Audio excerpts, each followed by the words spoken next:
Autónomos y empresarios. No ha habido presupuestos que se hayan aprobado este año, pero sin embargo, una de las cosas que se han hecho es subir la cuota. ¿Cuáles son las novedades para el 2020 para los empresarios y los autónomos? Principalmente una: pagaremos más. Soy Josep Ruaix, abogado, colegiado ICAP 21814. En este canal de YouTube quiero compartir contigo mi experiencia para que de algún modo te sea útil en la vida. También espero aprender de tus comentarios. Te invito a que te unas a mí en la búsqueda de la verdad, aunque sea subjetiva, cada semana en Ruaix Legal TV. Al final de cada año normalmente se aprueban los presupuestos generales del Estado. Y una de las partes de los contenidos especiales de esa ley, que normalmente siempre son en el mes de diciembre, son las novedades impositivas, qué vamos a pagar, cómo se van a repartir también los gastos.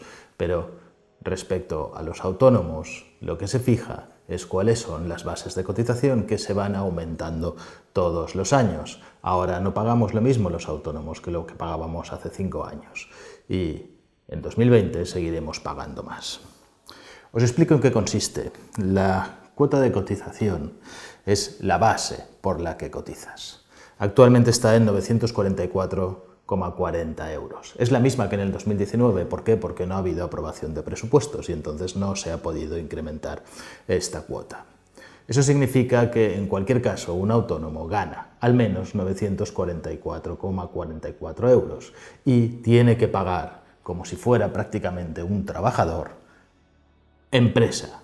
Y hago la diferenciación de trabajador-empresa porque el trabajador, al final, las cotizaciones que él realiza de su bruto a la seguridad social es el 6,1%. En el caso de los autónomos, que se les considera también semi-empresa, no tienen que cotizar solamente ese 6,1%. En otros países probablemente sí que pagarían cerca de ese 6,1%. Pero aquí, en España, no es así. Las cuotas de los autónomos se componen principalmente de varios porcentajes, según los riesgos que se traten de cubrir. Uno es el 28,30% por contingencias comunes. A este 28,3% hay que añadirle después el 0,9% de contingencias profesionales, el 0,7% por cese de actividad y el 0,1% también para las medidas de orientación profesional y promoción de actividad emprendedora. Teóricamente este dinero se dedica a estas cuestiones, cada uno de esto. En realidad es una caja única y la Seguridad Social lo suele utilizar bastante libremente. Pero si hacemos la suma, esta suma concreta es el 30%. Es decir, si son 944 euros la base de cotización mínima, ese 30% se aplica a los 944 euros. Tienes también varias opciones. Puedes renunciar si quieres a tener la cobertura por incapacidad, entonces ese 28,3 te bajaría al 26,5. También puedes decir que tú no quieres prestaciones por enfermedad y entonces en este caso pues tendrías que pagar también menos dinero, pero te cargarían, en cualquier caso, por muerte e incapacidad que pudieras tener, el 1%, y luego las prestaciones que recibes son bastante pocas. Así que, efectivamente, el Gobierno lo que ha aprobado sin los presupuestos es que suban las cotizaciones de los autónomos. En vez de un 28,3%, que era lo que durante muchos años se ha venido aplicando, ahora ha subido un 0,3%. Pero ocurre también además otra cosa, y es que ahora incrementan el salario mínimo interprofesional. El incremento que voló el año pasado de hasta 900 euros, pues en realidad no pasaba nada, porque la base de cotización de los autónomos ya era superior a ese mínimo, pero ahora se va a incrementar a 950 euros. No puede ser. No puede ser que el salario mínimo sea de 950 euros y que la base de cotización de los autónomos sea inferior a 950 euros. Entonces pensemos que si ese salario mínimo interprofesional también se aplica de forma retroactiva desde el día 1 de enero, también se tendrá que aplicar una subida de las bases de cotización a los autónomos desde el 1 de enero, lo cual es lo que toda la lógica dice. No sabemos exactamente cuál será la base de cotización, pero podría llegar cerca de los 1.000 euros, con lo que pasaríamos de pagar los 286 euros que se pagaban en 2019 a probablemente 300 euros. ¿Por qué? Por la subida del porcentaje de cotización más la subida de la base de cotización que con toda seguridad nos va a aplicar el gobierno. En esto tenemos que tener en cuenta además que esta cifra mínima de 944 euros no es para todos los autónomos, sino que aquellos que son un poquito empresarios y no trabajan solos y llevan pues más o menos una cierta actividad y llegan a tener pues al menos 10 trabajadores, entonces su base de cotización mínima es de 1.214 euros. Igual que cuando un autónomo tiene una sociedad. Fijaros en la diferencia, un autónomo con 10 trabajadores al menos, da igual a tiempo parcial, a tiempo completo, como sea, tiene que cotizar por una base mínima de 1.214. Se le supone que como mínimo ganará esto más lo que tiene que pagar a la Seguridad Social, porque si no, entonces no es base de cotización.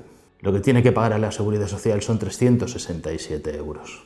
Y si es un autónomo que ha constituido una sociedad y tiene 1, 2, pongamos 3 trabajadores, también tiene que cotizar por esa base, por el único hecho de haber constituido una sociedad. Pagará 367 euros en 2020.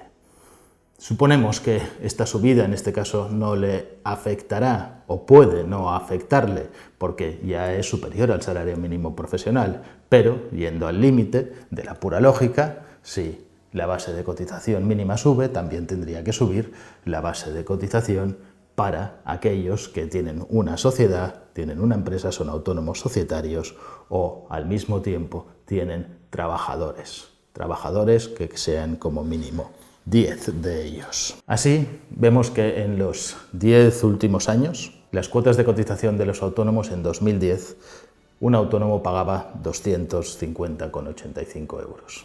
Hoy, un autónomo sin sociedad paga 286,15 euros en 2020, más lo que vendrá de la subida de la base de cotización. Y si hablamos del autónomo societario, que no existía tampoco antes, 367 euros.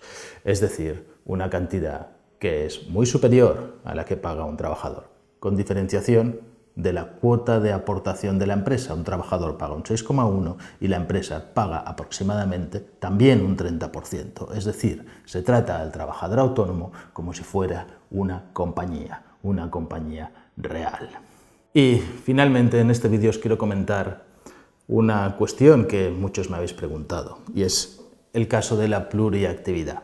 Si yo tengo un trabajo por cuenta ajena, entonces tengo que ganarme la vida para sacar un poco más y si me tengo que dar, y es obligatorio que me dé de alta de autónomos y entonces tengo que cotizar y pagar el alta de autónomos.